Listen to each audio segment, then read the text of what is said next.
to you live from the Vegas Video Network studios, just steps from the Las Vegas Strip. It's golf and other four-letter words. And now your host, you've heard him on ESPN, Fox Sports, and Sirius XM Radio, Mr. Dennis Silvers. Come on, really. All right, thanks very much, everybody. Welcome to another edition of Golf and Other Four-Letter Words right here on the Vegas Video Network. Hope you had a great week last week. Hope you have a good week coming up this week. And what a great way to start off your Monday evening by hanging with us for the next 30 minutes. We've got another great show in store for you because we've got a very special guest making his first appearance here on Golf and Other Four-Letter Words. This gentleman is the general manager of the famed Shadow Creek Golf Course that you hear so much about, located in North Las Vegas. And, of course, Mark is also a PGA professional. And in this case, PGA stands for Pretty Good Assignment. So let's give it up for Mark Brenneman right now. How are you, buddy? Delighted to be here. Great.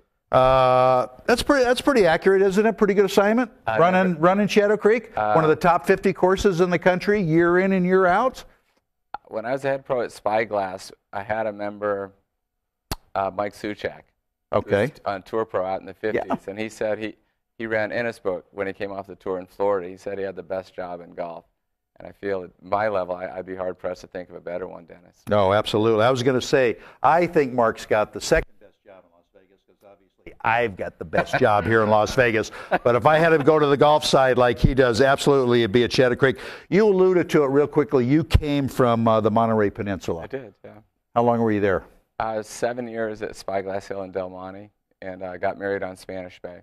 Very nice. Yeah. Very, very nice. It's a big adjustment coming to Las Vegas then? From yeah, Northern California? It is, but we still have our home in Carmel. It's a small house between Carmel and Big Sur, so we get over a lot. Nice.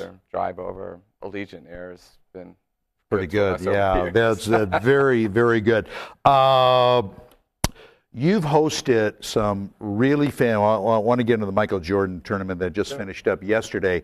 But you've hosted some really famous celebrities, dignitaries, heads of state out at Shadow Creek. Name us a few for our viewers out there. Well, I've been there 12 years, been fortunate enough to meet 4 presidents, play with 3. Met the First Lady, Laura Bush.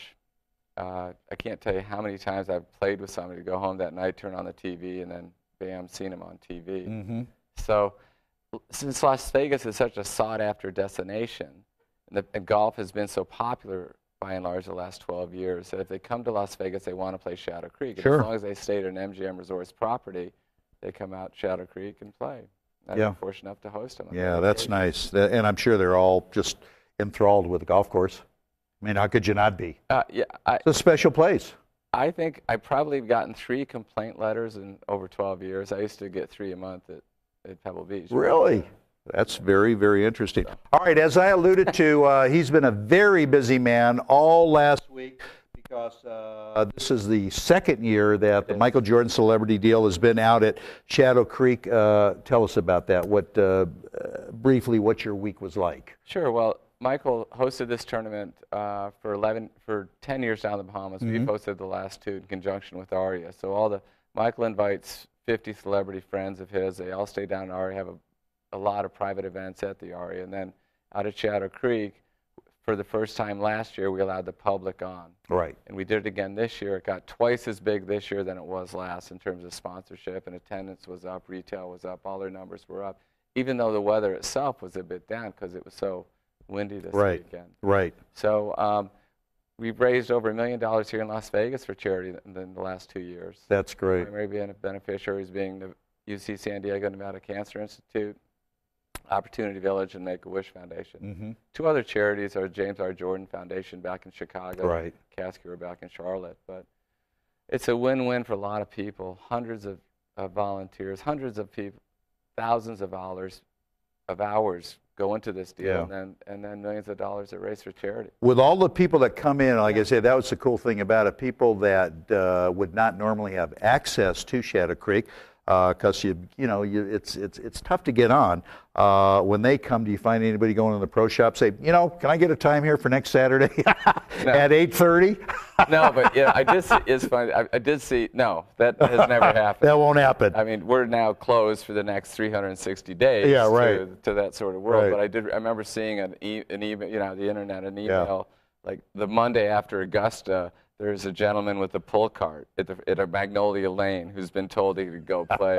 Somebody got him on camera. Oh, that's great. Yeah. That is absolutely. So. Well, another job well done to you and your staff for the Michael Jordan deal. It was great, and I've heard nothing but absolutely great feedback. And, of course, if you haven't been around and don't know who won the event yesterday, tell them who won it. Well, it's Michael wasn't happy about it. No. The guy is so competitive. It was Brandi Chastain, the female soccer lady. Icon. Yeah. I mean that iconic picture when she hits the ground after the World Cup, and then John Smoltz. They were behind with 9 holes to go in a very windy day, and we've got water on 5 of the last 6. Mm-hmm. Just so a lot of things could happen on the back 9, and they did. Roger Clemens and Ahmad Rashad had the lead with 9 to go, and they ended up winning by, I think 6 was the final number. Right, exactly. So they came on. Swing, and it could have gone either way. Yeah, they came on. And Brandi's first victory on the golf course. That's nice. So she's hooked? She's hooked. It was a nice gesture, too. Is afterwards, the little things you don't see. Afterwards, she's out playing soccer. Everybody's away and gone, but there are kids all around the putting green. Yeah. So she throws a soccer ball out. She starts playing with them. That's cool. What a great ambassador. Yeah, that is very cool. That is very cool. These are things these kids are going to remember their whole life. Absolutely. Good for her. Good on her. Good on her. All right, we're going to get into our first segment right now. We're going to talk about some of the golf action that closed up yesterday, and we call this Tournament Scorecard.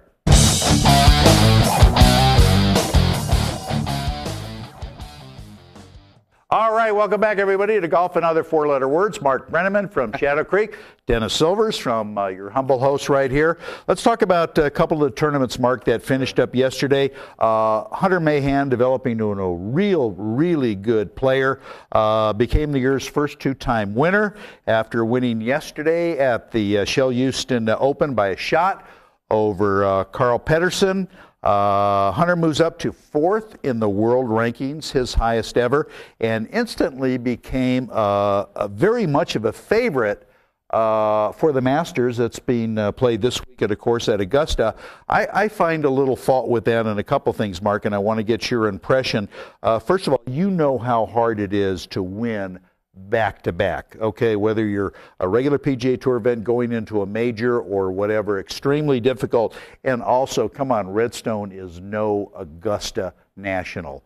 So what do you think of his chances? You think it's justified that he's become a very heavy favorite? I think at 15-1, 20-1, something like that. How's he done at Augusta in the past, do you know? He's played okay. Yeah. He's made cuts. Yeah. It's funny, Mark Rolfing was out last week of NBC, and he had Hunter in the match play last year. I mean, he just felt he was playing very well going into the match play and winning it. Yeah. Yeah. So this year. So do I think he'll win? No. The expectations are very, very high. It's always tough to go against Tiger at Augusta. Yeah, it is. Or a lot of other players, and we'll talk about it a little later in the show, are poised to have a real good showing there. But nonetheless, his 5th PGA Tour win. Hunter Mahan's become a very, very good player. All right, in the first major of the year on the LPGA Tour, kind of a disaster, a tragedy. The Kraft Nabisco Championship down in Palm Desert. I.K. Kim missed a foot putt. We're talking about this on the 18th hole in regulation play to win the event and win her first major, which is really a big deal, folks. She missed it, only to be beaten on the first playoff hole by Sung Young Yu. And you talk about heartbreak and devastation. Let me ask you, you think this could stay with her for a while and affect her play down the road? Yes. I mean, yips, a foot putt to win a major. I seem to recall Faldo's last Open Championship win. he had to get down in 2 from the back of the 18th, and he knocked it to about a foot, and he said he could barely scrape that one in. This was his 6th major. Yeah. So this tough. young girl missing her first one from a foot. Yeah. I don't know how. You don't want to make history that way. No, that's not a good way to make history. And everybody's done it. Oh, everybody's done it. At every level. Absolutely, absolutely. So it'll be interesting to say. But also interesting, and I've talked about this on previous shows. I talk about it on my CBS Radio Golf Show. Mark, out of the top 10 finishers at the Kraft Nabisco, 7 out of the top Asian or Korean. Where are the Americans? What's happened to this tour? I don't know. It's week after week. A friend of mine, she's Scottish, Janice Moody. I thought she was going to be a breakthrough superstar 15 years ago, and it's just so incredibly competitive. They work so hard. Yeah. As a culture, I think there's a cultural difference. The parents force these people, force their kids to do this. It's true in golf. It's true in music. You see a lot of orchestras that are all the people who play musical instruments because they're forced as a kid to sit down and do this, and American kids want to go out and play and do other stuff. Yeah, they want to get on the computer or whatever. You're right. It is a cultural thing. But anyway, we hope that she bounces back. Sure. Speaking about bouncing back, there's a lot of ways you can bounce into the show if you want to get a hold of us. The first one is email, and that's simply go to golf@vegasvideonetwork.com. We've also got a toll-free number for all you guys to call in, 1-866-966-4599.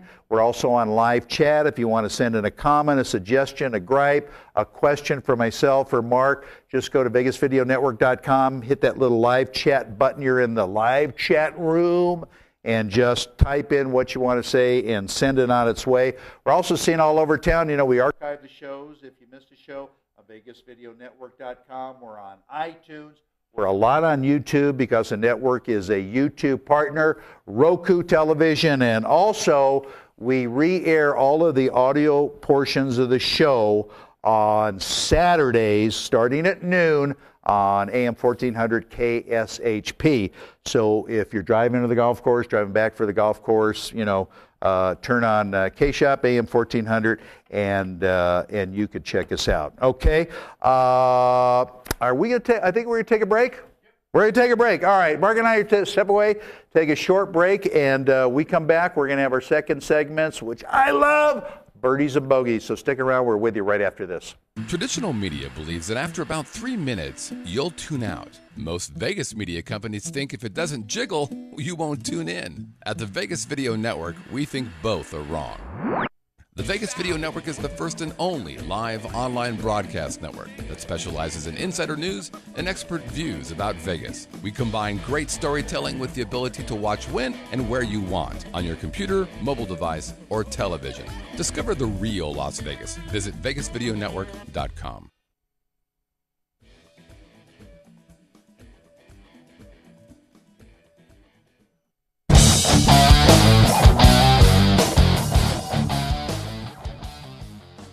Hi, welcome back, everybody. You're watching Golf and Other Four-Letter Words on the Vegas Video Network. This is Mark Brenneman, General Manager from Shadow Creek, and I am your host, Dennis Silvers.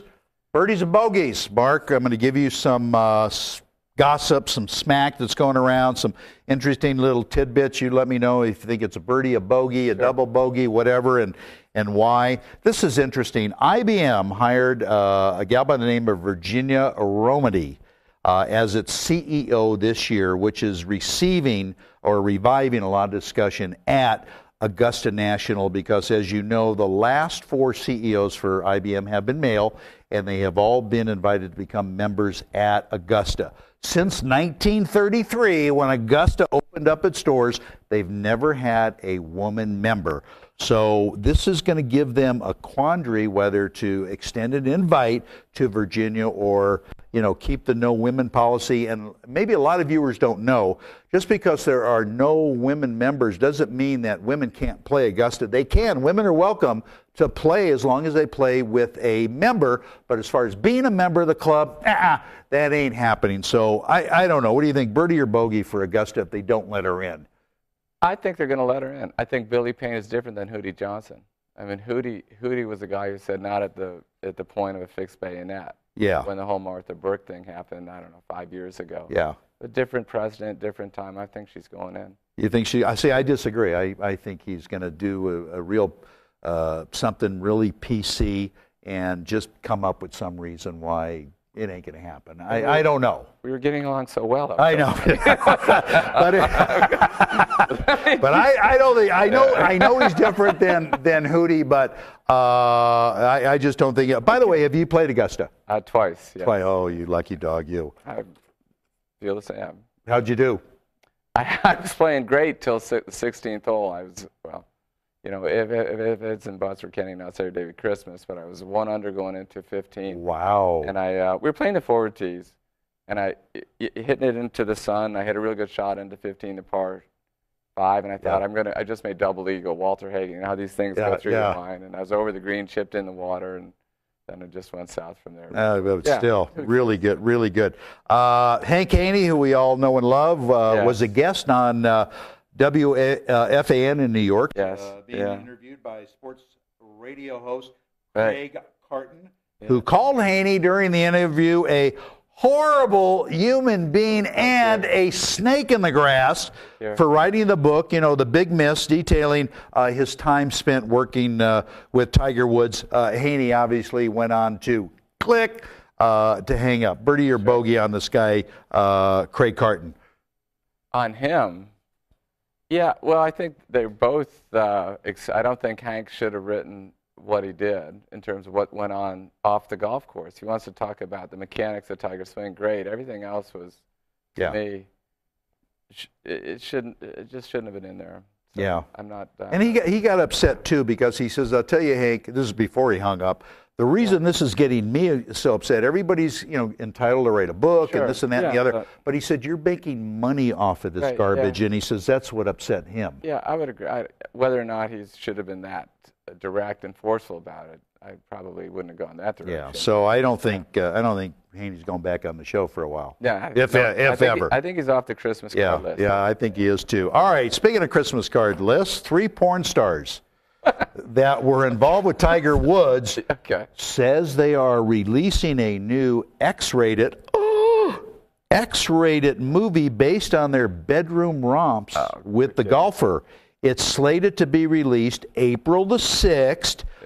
In the movie, they do an in-depth Q&A session about Woods about Woods and demonstrate what he supposedly likes in the bedroom. And I found out from my sources that a working title for this movie was a dream foursome. Get it? Foursome. Threesome. Anyway, moving along. Birdie or bogey on these gals? Well, first, you're hanging out with the wrong people. Sources. You hang with some people. Come on. I mean, that is ridiculous.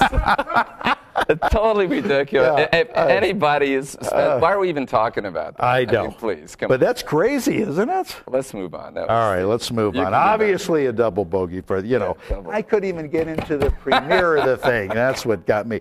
All right. Last one about Tiger. This Craig, and I can't make this up, folks. A former Navy SEAL and ex-bodyguard for Tiger, claimed that he was able to speak to Tiger's deceased father, Earl, who would give him advice to pass along to Tiger to help not only in his golf game, but in getting along in life in general. The man has been described by others that know him, obviously, as weird. You think so? Birdie or bogey on this guy? Well, I was fortunate enough to meet Tiger and his dad at Spyglass. His dad had played in the AT&T as Tiger's amateur partner. Tiger showed up for a practice round at 6 a.m. His dad was there at 5:30. His dad had just had open heart surgery, and he was smoking cigarettes at 5:30 after just having had surgery. Wow. So this guy was tough. They had a very special relationship. He's an only son. Yeah. He's a prodigy since 3. What surprised me about Tiger is, out of the 27 million golfers in the United States of America, how many of us play 4 rounds stroke play for money?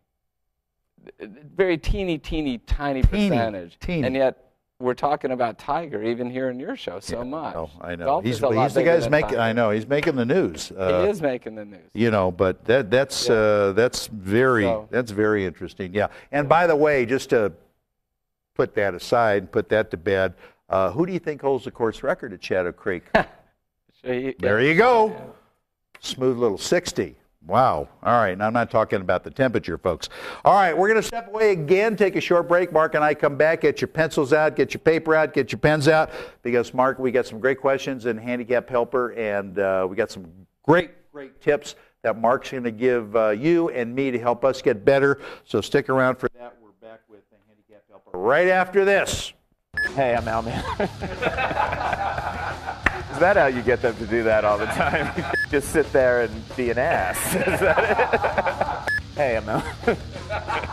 Hey, I'm Al Mancini at Top of the Food Chain. You are watching the Vegas Video Network. We got big forks, big spoons. I got a big mouth. I got no guests.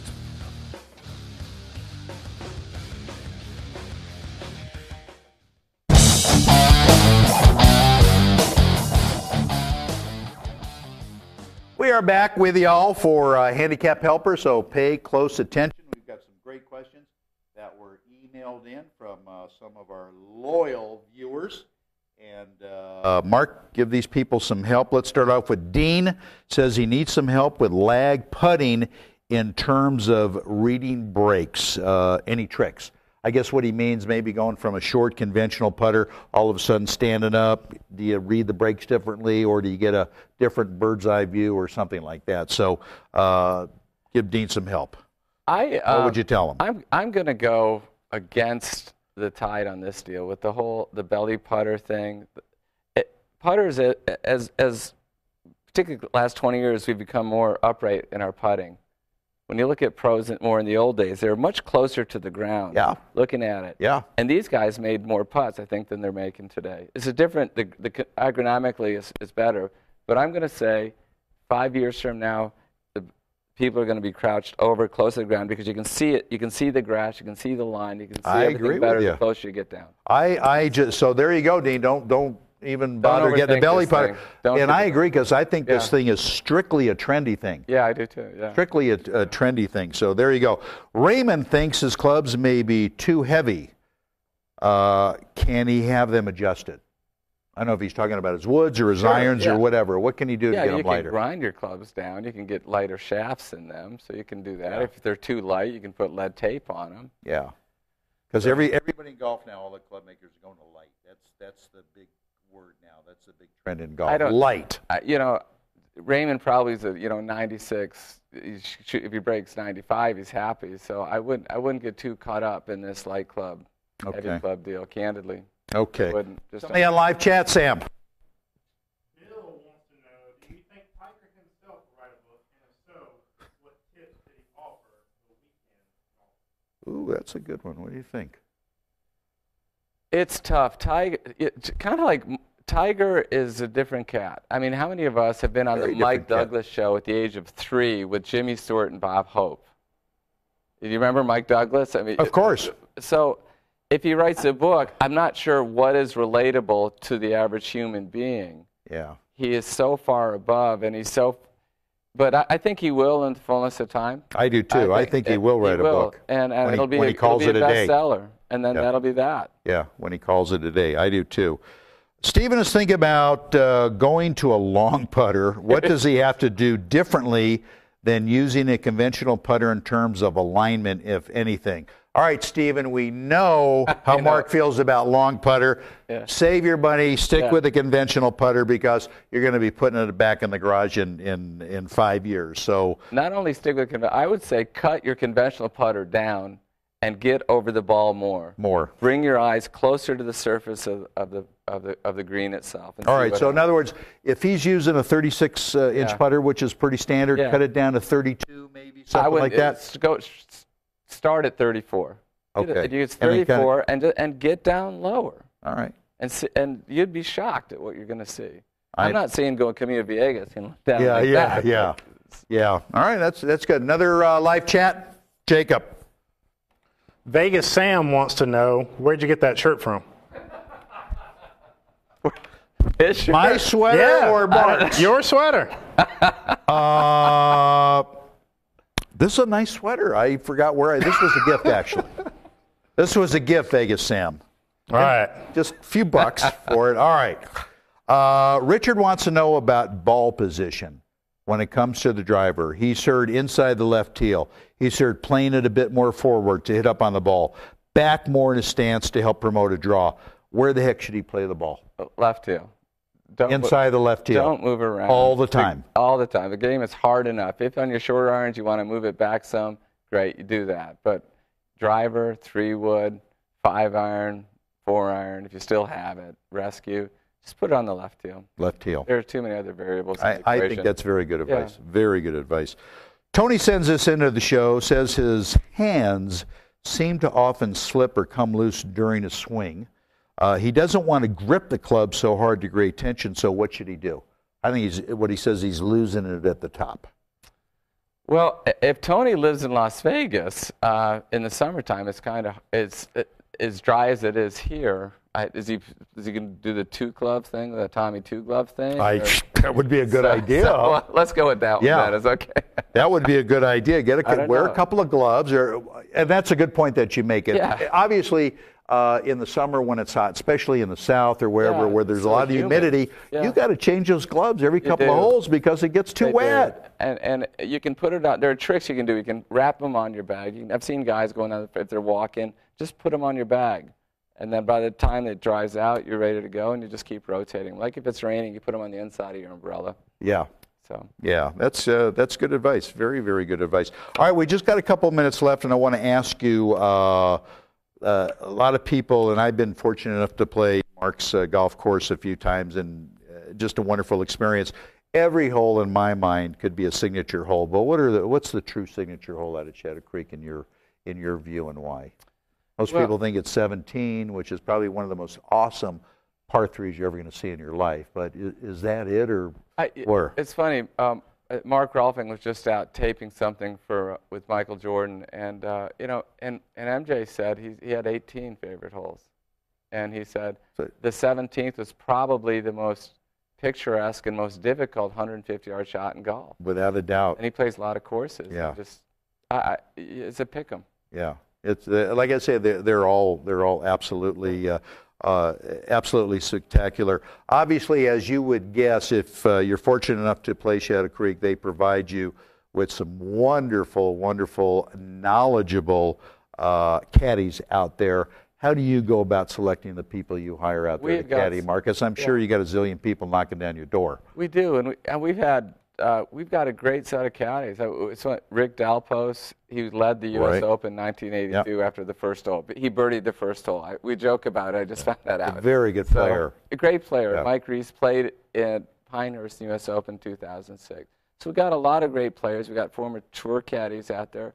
Mostly, they're nice human beings. Yeah. They're fun to be around. Yeah. They're enjoyable to be around.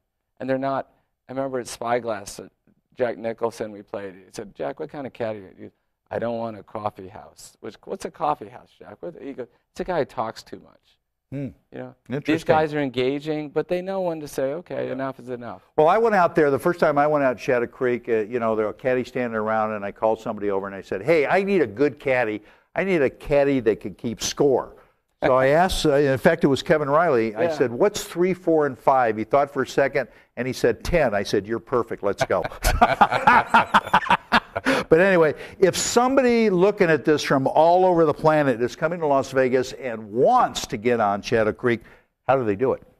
It's MGM Resorts International. We have many hotel casinos. Go to the website, but Mirage, Bellagio, Aria, MGM Grand, Mandalay Bay, just a lot. So you've got to stay at one of their properties. Correct. Right. But even then, that's just the starter. Everybody has to do that. Right. Most of our player invited casino guests. Okay. But our greens fee is $500. We reserve the last 2 tee times and the first 2 tee times of the day for people who want to pay a greens fee. Right. And then they just call up our reservations number and we get it. And you get in. And for that $500, that includes the limo ride because you can't drive out. Can't drive in. You got to be in a limo. Right. Come out by limo. Yeah. Arrive. Caddy is provided.